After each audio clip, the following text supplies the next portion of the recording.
How come nobody told me that G.I. Joe is awesome? Well, okay, I guess everybody was telling me that G.I. Joe was awesome, and I just wasn't listening to them. I just finished reading volumes 1 and 2 of G.I. Joe, as well as the prequel series, and I have to say, I'm now super in love with G.I. Joe. I didn't grow up with G.I. Joe as a kid. I really just had Transformers. I was aware of G.I. Joe, but I never watched the cartoon. I never even had any of the toys. That is until, of course, I did start collecting the toys because they're just so cool. They're basically Transformers, but people. So, and military, all that stuff is cool. So, we're now at issue number 13, and I thought I would try my hand at covering the series, as not many people are doing that online right now. So, issue 13 starts the Dreadnok War. This is part 1 of 5. This is a good jumping on point if you haven't been reading the series. I do recommend you read volumes 1 and 2, which are the first 12 issues of G.I. Joe. You can kind of skip Codenames, which are the prequel series. I personally think it's about a 50-50 hit rate. Half of it is good, half of it is okay. I enjoyed it altogether. The main point being is, if this is where you want to start, then this is a good place to start. Jumping right in, we're seeing that Cobra is up to their no-good tricks. Of course, they're taking Energon and they're fueling it inside of their Bat System automatons. They're creating these powerful cores alongside this doctor, and of course, Cobra Commander is at the head of it all. Just look how cool this guy is. Absolute infinite drip with this Cobra. Somebody had to make this, by the way. Somebody had to handcraft this and make this for him, and you know that he paid top dollar for it, or he just killed him after the fact. This doctor here, of course, he just wants to die. He doesn't want to be a part of this, and we get Destro and Ripper, who are working with Cobra Commander around volumes 1 and 2, and actually I believe it was in the Destro comic. Destro is kind of led into working with Cobra Commander because they may not like each other. They may both kind of be in competition to rule the world and rule the arms race, but they need to work together if they want to stop those pesky Joes. But they don't like each other. And that's obvious, as throughout all of this, there's a new Energon reading out in Texas. Hey, home Texas. And Cobra Commander is going to take care of it of himself. He doesn't want Destro involved at all.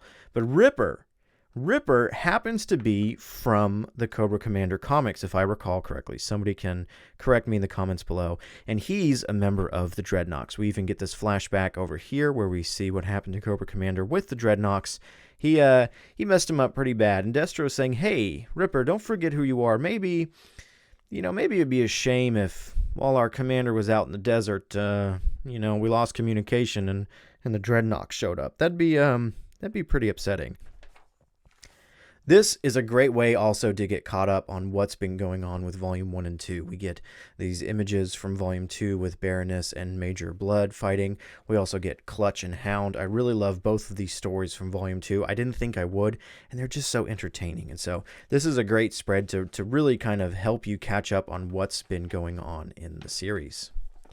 Out in Texas, we finally get to go back to kind of the foundations of this series, where we have Duke visiting the grave of Tyler Frost, who happened to be the pilot who was killed by Starscream way back in Transformers Volume 1. So it's good to see that he's still kind of got his mind on it, because the Joes have been kind of put off on different missions, fighting, Cobra and Destro and all these different characters. But we need to not forget that Duke absolutely hates the Transformers for what Starscream does, and he wants all of them eradicated. While he's on his PTO, he gets a call from CoverGirl and Clutch saying, hey, there's an Energon reading in Texas, so why don't you go test that out, see what's going on. And there's not a lot out, and I can confirm this section of Texas, there's not a lot going on out here. It's just kind of desert area. Not all of Texas, but definitely this area. Nothing out here until he sees Cobra. I'm not sure exactly how he didn't see that. Maybe it was just over the ridge, but Cobra is here. Cobra is here, and they're doing some pretty nasty stuff. They're digging up Energon, and Duke is trying to call for backup. Sorry for the glare here. Nobody is going to come to save him, though. We get some more stuff going on with Ripper and Cobra Commander as they're talking. They find a little device here that isn't actually Energon, but it's made to seem like it's Energon. And that's when Cobra Commander realizes this is a trap.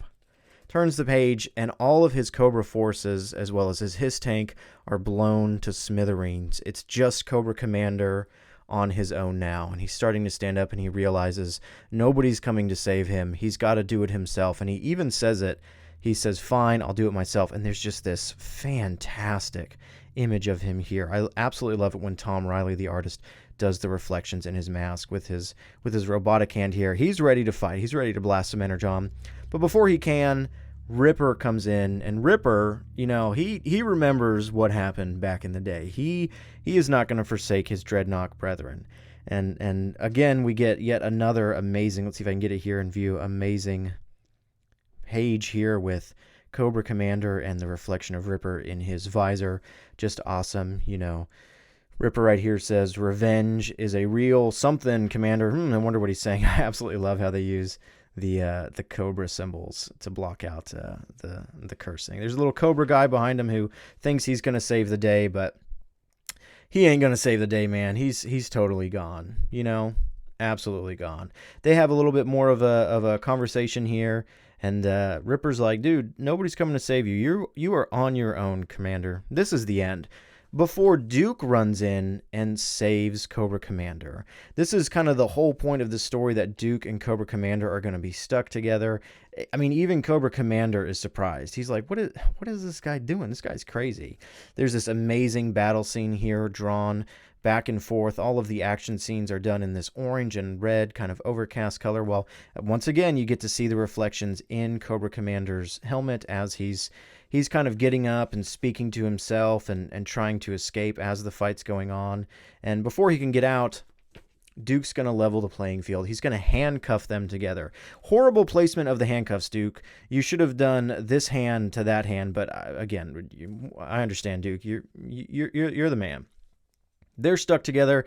Ripper's out cold, and they're going to try and escape together. Cobra Commander has a really good point here. He says, "You should really just kill me, and you would end the conflict." And Duke is like, "Yeah, that is a good idea, but I need to learn more about those robots in the Energon." So now we're starting to see that Duke kind of really cares more about the Transformers and killing them than Cobra. I think that's going to be an issue in the future. Well, they start to escape, but before they can, of course, Ripper comes back, and he's telling him that they cannot escape their eventual doom, which is the Dreadnoks. Again, I did not grow up with G.I. Joe, so I'm not as familiar with the Dreadnoks. We got to see them in Cobra Commander. This is just so awesome to see. Good friend of the channel, Carl from Carl's Collection, said it's basically Mad Max meets G.I. Joe. And this is just, it's such a treat. Again, I know for all the Joe heads, but even for someone like me who I have no idea who really any of these characters are, especially not by name. I've probably seen their toys in store and thought, wow, that's really cool. But just seeing all these characters and knowing there's lore and backstory behind all of them is really exciting for someone like me. Ripper says, "Dude, the Joes and Cobra, they're going to meet their end here."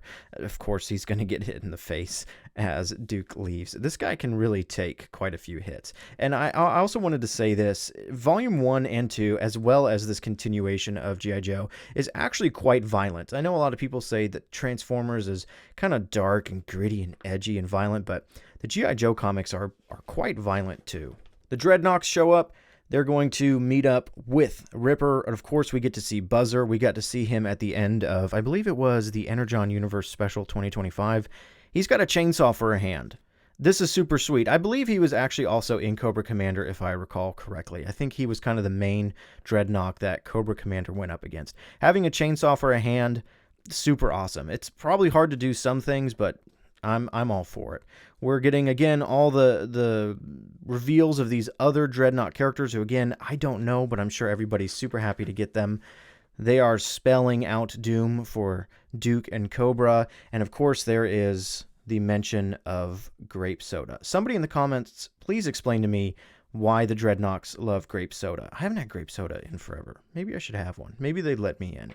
Back at the Cobra base, everybody is wondering what happened to Cobra Commander. We've got all these different characters being like, yo, what's going on? Major Blood's like, hey, I'm new here. Who am I supposed to be listening to? Destro comes in and says, hey, poor old Cobra Commander. He's just disappeared. He's gone off the grid. So I think it's my turn to go ahead and lead Cobra. And that's the end of issue 13.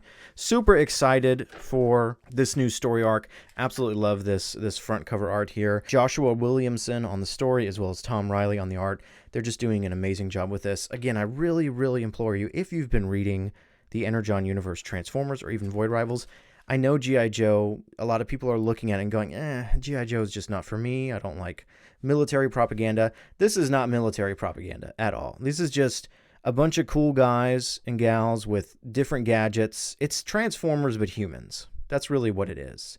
And I do think it adds a lot to the Energon universe if you're reading this, especially now that Transformers is crossovering a lot more with issue 25 and issue 26 coming out super soon. So I absolutely think that this is a fun time. It's something to read, and I'm really excited to jump into the Dreadnok War and continue to collect this series, because it really has just been an absolute treat for someone like myself who doesn't know anything about G.I. Joe. So if I don't know anything and I'm enjoying it, maybe you'll enjoy it too.